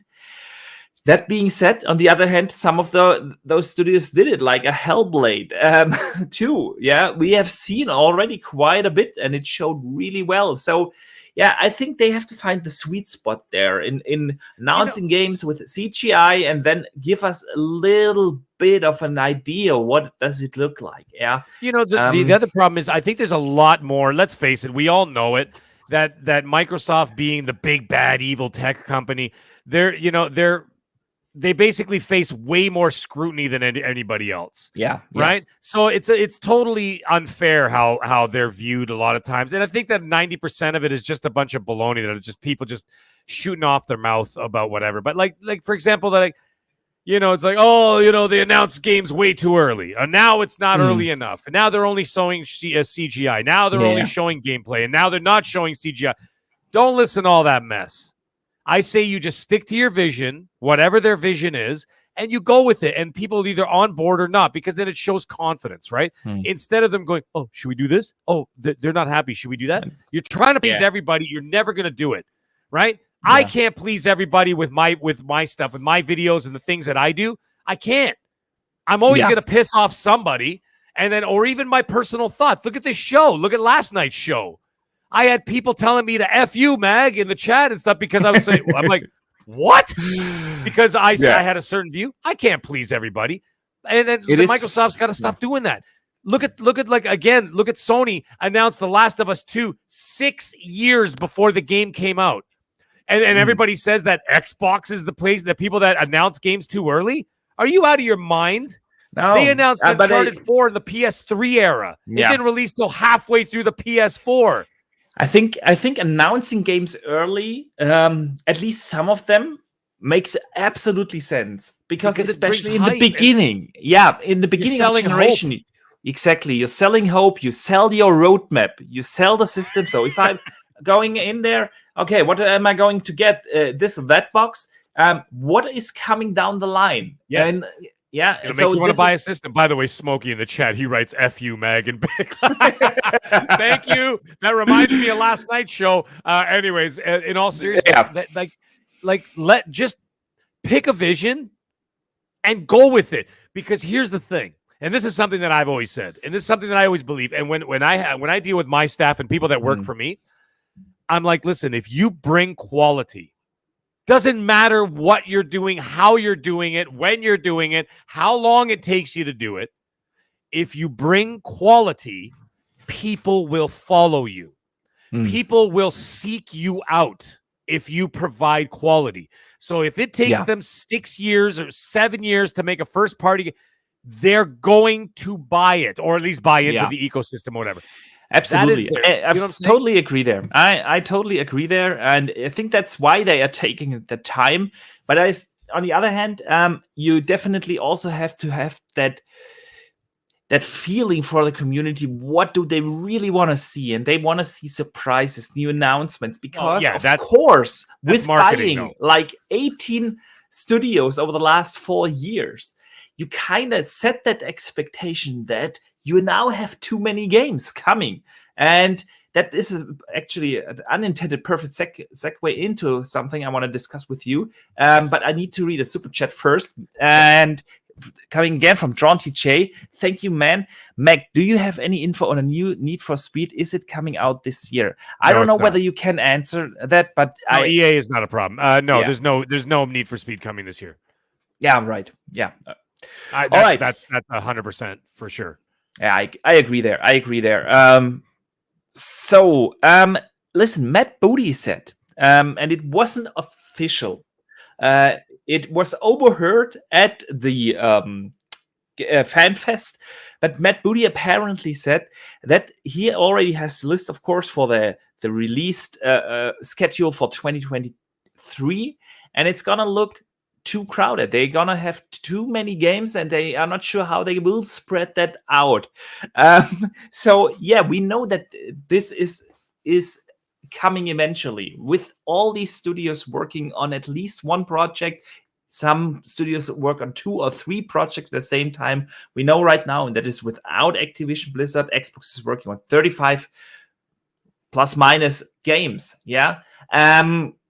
So of course, eventually, especially if they have games like years like 2022 where they have nothing coming out, it will get crowded eventually. But that's not what they are going for. Like I said, I think they want to get rid of that quality discussion. They want to have the best of the best games. I think Starfield is definitely a candidate that will come up in the Game of the Year discussion, and it has the potential to be that one of these landmark games, like Sony had them in the past. Yeah, they had these Last of Us games. They had they had these bangers like, I don't know, a Spider-Man, and all these games that all regularly come up for Game of the Year discussion. I think that is where Microsoft is heading in the future. They definitely are, and there's no problem with that. And I understand their vision. What they need to do is that they need somebody to rein it all in and do what I like to call the Kevin Feige move. And it's the Kevin Feige of Marvel. Apparently on his wall, he drew out, you ready for this? In like 2000. The year 2000, folks, he drew out phase 1 all the way to phase 5. Yeah. We're not even in phase 4 yet. Or we're sort of in phase 4. We're like halfway through. Phase 4. And he had phase 5 already mapped out 22 years ago. Yeah. And he had a huge, no pun intended, a huge spider web of all the branching storylines and all the different films that are going to intersect and work together. They need that kind of basically it's like a war map. You know, like those big war maps where they have like the old style war maps where they have like the little wooden figures, and they're like, the army is moving from the north and he's going towards the sea, and you're like pushing the little figures, and you're like, therefore we will bring the Irish in from the north to attack the south. This is what they need to do. Very much like Pentiment, guys. Anyways, in all seriousness, they need to do that and say, okay, if we got too many games, then you start releasing it, because you know what's going to happen? They're going to blow their load in 2023, and then we're going to walk into 2024 with one game. Yeah. Right? And then they're going to go, okay, we got Hellblade. All right, what else you got? A bunch of indies. Now we're back to square one, because it's going to take these guys 5 more years to come up with another game. Yeah. So guys, I think I've said something similar. I don't think 24 is the year. I think 23 and 24 is where it's gonna get really crowded. But then again, you run into in 25, 26. But then of course, you know, Activision is coming in. Well, they will bring a lot of games, and of course we also know about a bunch of Bethesda games. I mean, they had a fairly regular schedule, and things are getting back to normal in the way how they develop the games, with the pandemic basically being over now. I think we will never have a 2022 again, but I see your point. I think there will be more crowded years and more empty years over the past, if they don't figure out a way to properly schedule them across like across don't need that many years. Understand, like absolutely. 80-90% of the games we play, brother, are multiplats. Absolutely. Right? Like look at the way Sony and even Nintendo do the same thing when they space out their first party games. Okay, fine. This year, they actually had a bunch that came out at the beginning of the year. And you know why? Because those games got delayed out of 2021, right? And then Sony had squat from like between August when Kena Bridge of Spirits came out all the way till Horizon Forbidden West came out in February. So there was like a 6-month gap in there, so almost 7-month gap, right? Yeah. Of nothing. But generally speaking, it's like 2 a year, right? Yeah. But those 2 are monstrous. Exactly. The fact that people are still talking about the 2018 God of War Yeah. okay, means that the games are huge. So they have to release 2 big games that are going to release a lot, like have a lot of discussion in the community, a lot of discussion on websites, YouTube channels, all that kind of stuff. Yeah. They have to be provocative so that people are discussing them, right? You only need 2 a year of those. Then you sprinkle in a bunch of these smaller games, AA games, indie games, third-party games into Game Pass. Like, for example, let me just kind of bring this up. This is something that really pissed me off. Look at this game show that just came out. You remember all the other shows that you used to watch? Okay. And then they said live on the show, they're like, this is our roadmap for Game Pass. Oh, and by the way, these 2 games are dropping right now. And then as soon as the show was done, you ran over to your TV and you downloaded a couple games. Why isn't Lego Star Wars in Game Pass? Why isn't Tiny Tina, who they have great relationships with those developers, by the way? Why isn't Tiny Tina in Game Pass as a 4-player co-op game? It is perfect for Game Pass. Why the hell is it not there? Why is Dying Light 2, which Microsoft gave $50 million for the development of that game because it was in development hell, why the hell is that game not in Game Pass? Wait, those are the games that should be from now till October to fill in those gaps to keep people coming back. As it stands right now, they've announced nothing. So, you know what I mean? They need to space these things out so that you have something provocative at least twice a year. Like, let's say 2024, you release Fable and Hellblade. End of story. You just won 2024. Yeah. That also buys you, and you don't have to release any other games that you, I mean, you could release smaller games. Maybe you can release what the hell's that game that the Sea of Thieves devs? I always forget their damn name. Rare, Everwild. Yeah. Maybe you could sprinkle in Everwild in the summer or something. Maybe something smaller they're working on or whatever, right? Throw something like that in there, or maybe like a Grounded 2. I don't know. I mean, they said they are aiming for that AAA release each quarter. That's their target. In general, I think. Yeah. I mean, in general, I think this is not out of the realm of the possible. But what they need to do is they need to better align their studios and their targeted release schedules and actually hold some of these studios to their dates. So I'm not saying don't allow delays. Delays happen. But if you have a delay of a game, then you got to have something else to move a little bit around and to have that cadence coming out. But I think this sounds so easy if we say it. In reality, this is not an easy job. Fluidity in a multi-trillion-dollar corporation those 2 words do not mix. Exactly. It's a big ship. And when they make a decision, they have to go through 300 people to make that decision, right? Yeah. So it's not like one guy could just flick the switch and go, forget it, we're going to do this, that, and the other thing, and that's all there is to it.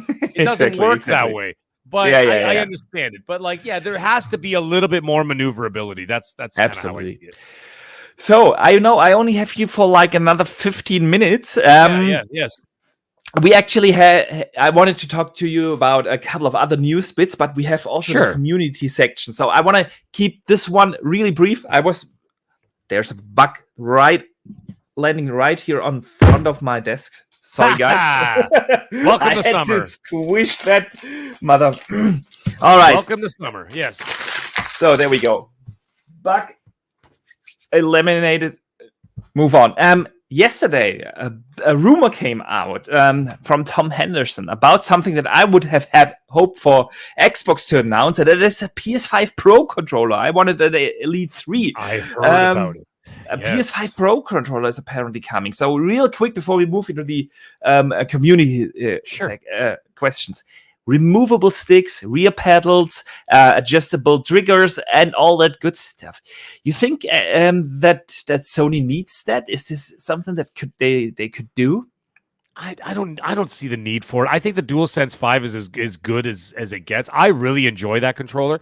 I actually, funny enough, I actually like the size of it. I like that it's a little bit bigger, a little heavier, and it sort of sits more comfortably in my hand. Very much unlike the PS4 and PS3 controllers, which they feel like they were made like Tinker Toys made for 3-year-olds with like tiny little hands. But this thing is like, a lot bigger, a lot sturdier. I really love the DualSense 5 features. If you've got, like, anybody plays like any PS5 games, like Ratchet and Clank or any of those things with 3D audio, spatial sound coming out of those controllers, and of course all the haptic feedback and everything, it is amazing. And it just brings. I'm also a fan of the. Yeah, I'm also a fan of the DualSense. I love it. Yeah, DualSense. It is great. I still prefer the asymmetrical sticks on the Xbox controller.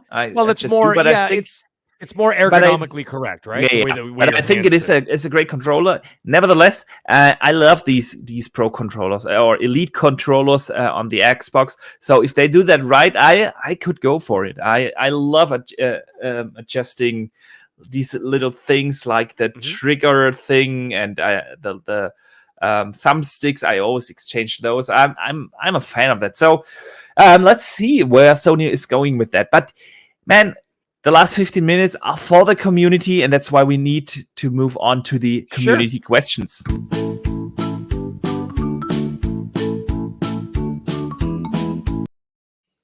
So, the community questions is the segment where people can send in questions that we discuss here on the podcast. On Wednesday, they can do that on Twitter, on YouTube, and all the good stuff. And a lot of people write in these questions each and every week. And the first one comes from my good buddy, Hertog Win. That guy from the Netherlands. Yes, and he has a question for the chef. Do you like pineapple on pizza? Are you trying to get me off this show? It's madness. Let me tell you something. Thank you. Thank you. Not only am I an executive chef, I've been doing this for almost 30 years. Now I'm like moving over to the more executive side of things. However, I'm still Italian at the end of the day as well. And let me tell you something. Fruit does not belong on pizza, okay? It is a travesty. It is a crime. Yes. And I swear if I was the prime minister of this country, people would go to jail for it. That's the way I see it. That's right. That's why I put them like right next having to you on this show. Yep. Carjackers and guys who put pineapple on pizza, I put them in the same cell. Anyways, no, they do not belong on pizza. And you already know that I don't like that. So that was a baiting question. And it worked. And it worked. It definitely. Next question. Dude. Okay, Nate, let's move on to the next question. Blah blah sends in a question and asks, should we all in the future just wait for the Game Awards? The Series X was announced there and it feels like E3 is long in the past, especially with Nintendo and Sony not bothering anymore. Well, maybe I start answering this question. Go ahead, go for it. Because I don't see the Game Awards as the next E3 kind of thing. I love what the Game Awards have become. I'm not the biggest fan of Jeff Keighley. People know that, but I have to give him credit where credit is due. And he made the Game Awards a very special show at the end of the year where a lot of developers show stuff that is coming down a little bit further down the line. Microsoft has done that. They have announced games like Perfect Dark there, Hellblade 2, so games that are years out. And I really like that. It is the excitement at the end of the year, but I don't think it's a substitute for E3. But what do you think, Mac? What I think is that what they should be doing is that instead of like just focusing on these awards, if you're going to do something or announce something or whatever, start utilizing social media and guerrilla style warfare advertising.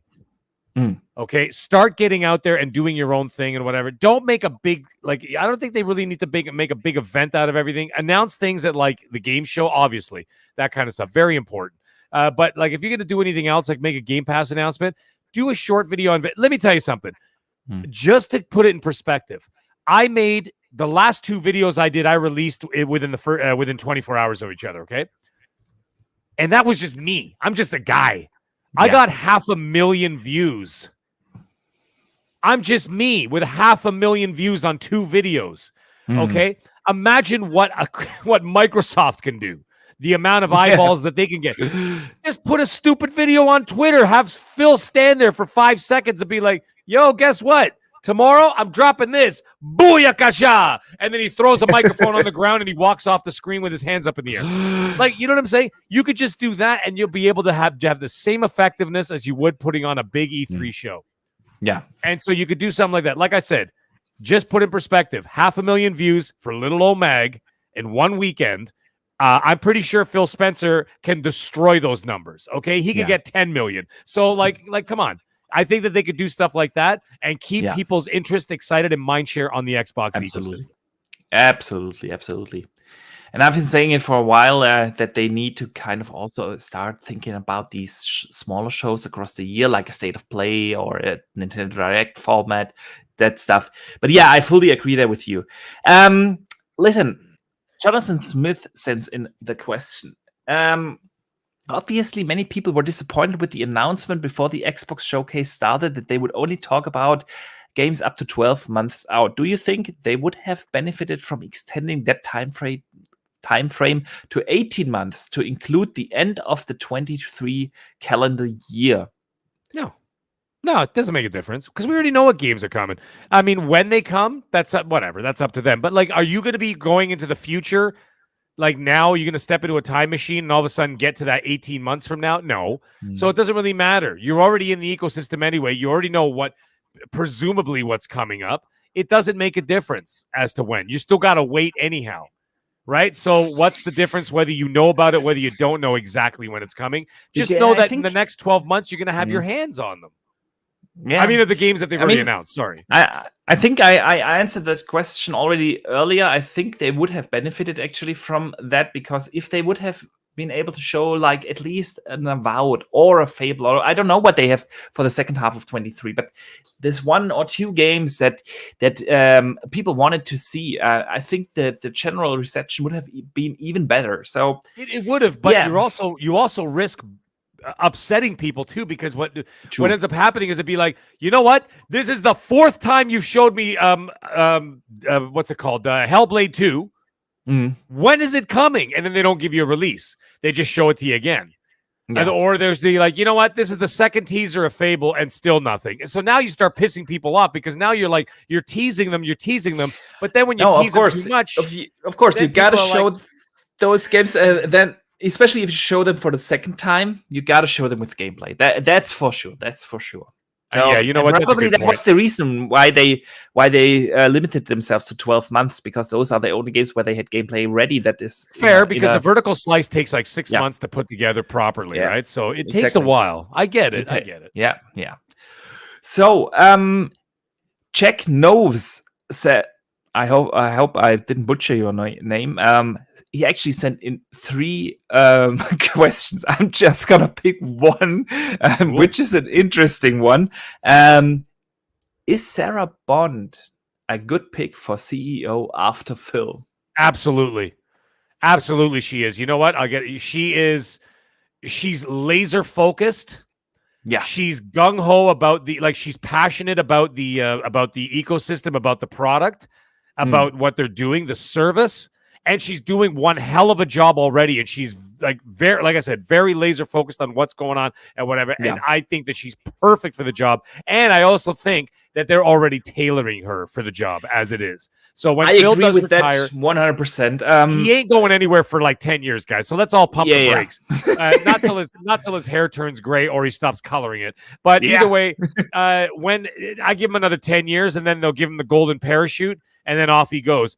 Sarah Bond 100% will be the CEO after he's done.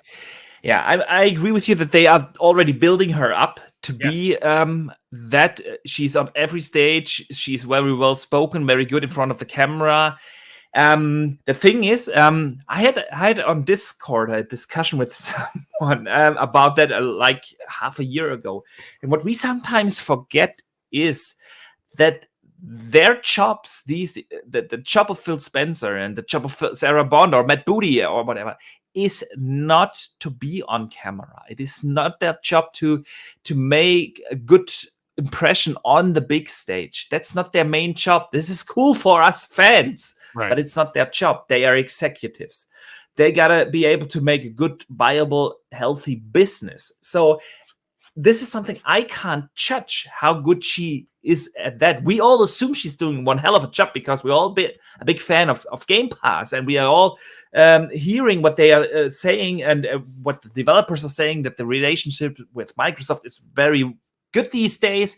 So since she is in charge of that, I think we all assume she's doing one hell of a job over there. But at the end, we don't work at Microsoft, and we don't know about the executive qualities and the leadership qualities of all these persons. We don't know how good is a Matt Booty. He is not that often on camera, and because he probably just doesn't want to. But that doesn't mean that he's not one hell of an executive. So, yeah, I don't know. But I'm with you. I think they are building her up already as a successor. Yes. 100%. Let me close the last question from Richard Freudel.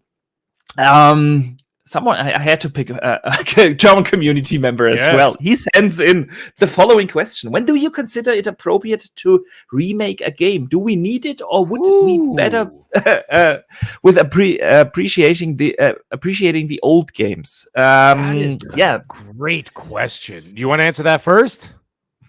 All right. I think remaking a game, two things go into that. The first is, of course, when is the technological leap big enough to have an actual impact? Yeah, if the remake only means increasing a little bit the resolution, throwing a new texture on it, I don't think it's worth doing a remake. If there is if the technology has advanced enough, like you bring over an Unreal Engine 3 game to Unreal Engine 5 now, you just skip Unreal 4, stuff like that. Right. Then this is the one part. The other part is that when does it make sense in the current zeitgeist of the gaming community? Obviously, games only get remade if there's a certain nostalgia in the community for that for that respective game. Let's take The Last of Us for an example. So people still think this is one of the best games ever made. Does it necessarily mean everyone that we need that remake right now? Because really, did anyone ask for a remake? So I think these two things come together: the technological advancement, and is there really a request for a remake? Yeah. So in the community, what do you think?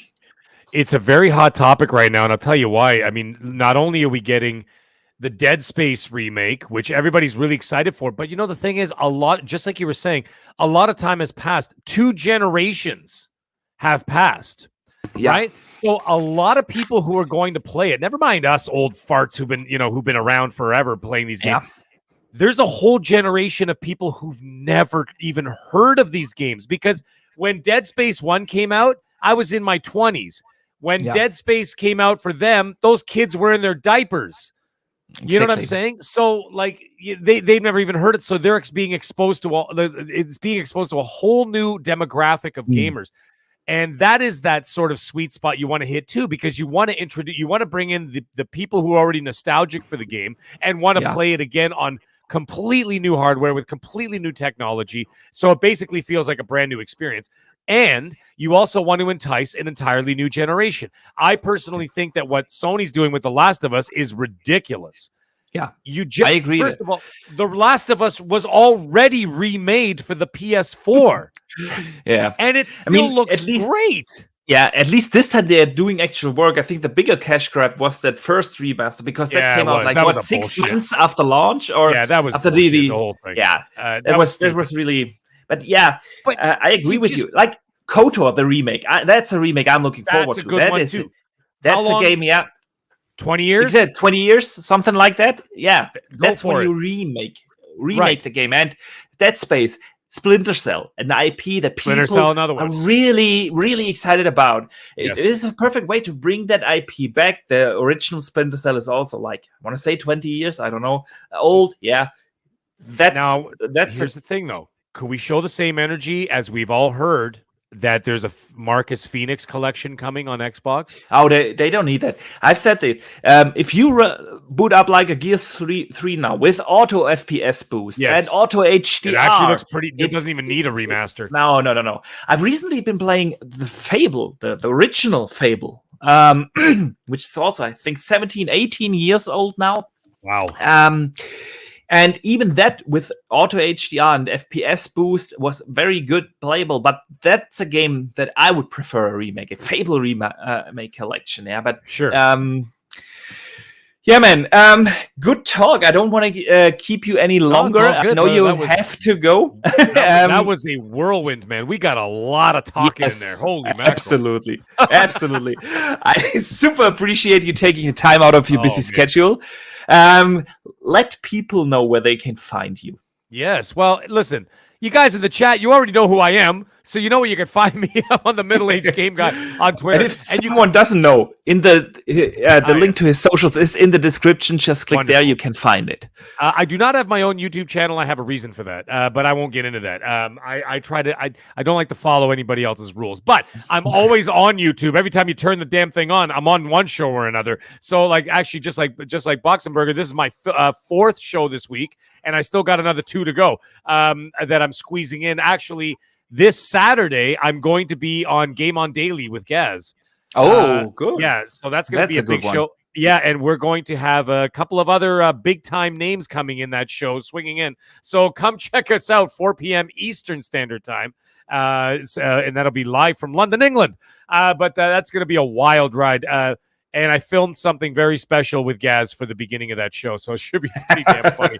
So, you know. Imagine. Oh, yeah, so we've been working something, but yeah, so it should be a good time. But anyways, like I said, you can find me. I'm all over Twitter. I'm all over there, and of course, you can find me guesting all over the place on YouTube. So, Boxenberger, what an absolute pleasure it was today, man. It was like, I swear to God, it was like we're friends for like ever. We just talked like we already knew each other. You know what I mean? And exactly. I know we've done shows together, but never really interacted like. Yeah, it's always been like on a panel where I'm like, oh, hey, man, how's it going? And then I never speak to you for the rest of the show. This was an absolute pleasure. So in the future, please, let's do this again. That was a lot. This was a lot of fun. Absolutely. I will get back to you. I would love to have you on the show again.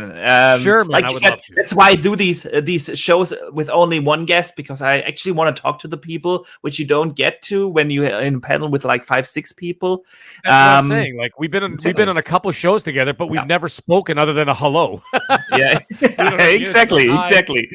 And that's why I appreciate you coming on. I also want to read the last super chat of the day from Drawn TJ, sends in $2. I see Hellblade 2 next year. Honestly, I don't think so. I have a feeling that they will turn up at Gamescom.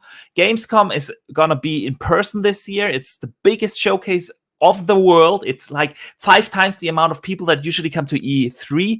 And I think that Ninja Theory, being a UK-based, European-based studio, I have the feeling that it turned up there. So let's hope for that. But let me thank everyone who tuned in.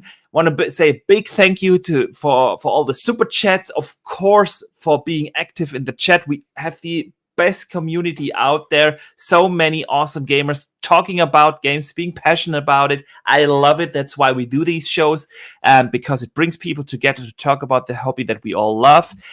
Guys, I did so many shows over the last week covering everything. I'm going to take a break. I'm going to take that's what I was about to say. Yeah, I'm going to take a break. We will be back next week. I hope I can get back to editing videos again. I didn't find the time to do that, but the videos are definitely coming back now that the show season is over and we get to the one podcast per week.